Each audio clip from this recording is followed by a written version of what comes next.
Patuloy na pinapalakas ng LTO ang digitalization ng kanilang sistema at mga serbisyo. Kabilang na riyan ang bagong hotline number ng ahensya. Yan ang ulat ni Denise Osorio.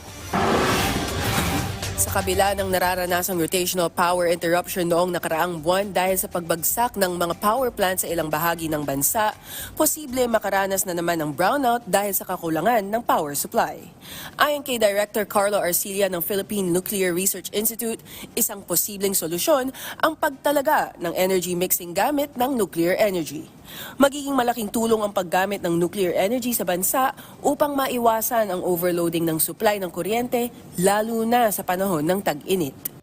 Samantala, pinupursige ng Land Transportation Office o LTO ang digitalization ng kanilang sistema upang mapadali ang proseso ng pagre-report ng mga insidente sa pamamagitan ng kanilang bagong lunsad na hotline number. Ayon kay LTO Assistant Secretary Vigor Mendoza II, hangad ng kanilang tanggapan na mapalapit sa publiko at maresolba ang mga issue sa kalsada, lalong-lalo na ang ilegal na paggamit ng wangwang at blinker lights. Dagdag ni Mendoza, makakatulong rin daw ito sa pagpapalaganap ng awareness ukol sa talamak na text scams na isnasangkot ang LTO sa paghingi ng bayad. Panawagan ng LTO, sa 24/7 hotline lamang mag-report at huwag itap ang mga link na natatanggap sa mga text na gumagamit ng pangalan ng kanilang tanggapan. You say kahit anonymous, no? We do not mind. Investigahan ho namin yan. All they have to do is text us or send us a message through Viber, a picture, no?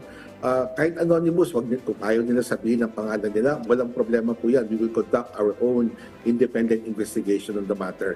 Bukod naman sa hotline, natanggap na rin ngayong araw ang may 400,000 license cards. Umabot na sa total ng 2.4 million ang naipadala ng kanilang contractor at mayroon pang 800,000 na natitirang i-deliver sa loob ng buwan ng Mayo. Ayon kay Mendoza, sapat ang stock nila hanggang katapusan ng taong ito upang matugunan ang pag-issue ng physical plastic license cards ng mga nabigyan ng printout. Itong Mayo, we are now catering to those backlog from September to December of this year. Itong May na to, no? So dapat kung ang birthday nyo nahulog ng September to December of last year, kailangan within this month of May, ma-renew nyo na, makuha nyo na yung plastic cards sa inyo. No? By June, yung mga nag-birthday nung January to March 14, kailangan March, no? Kailangan i-renew na nila by ang kanilang yung kanilang mga lisensya. Pati yung rin yung mga mag-birthday ng June, no? They can now go to LTO and get their plastic cards. So by July, wala na po tayong backlog. Denise Osorio, para sa Pambansang TV, sa Bagong Pilipinas.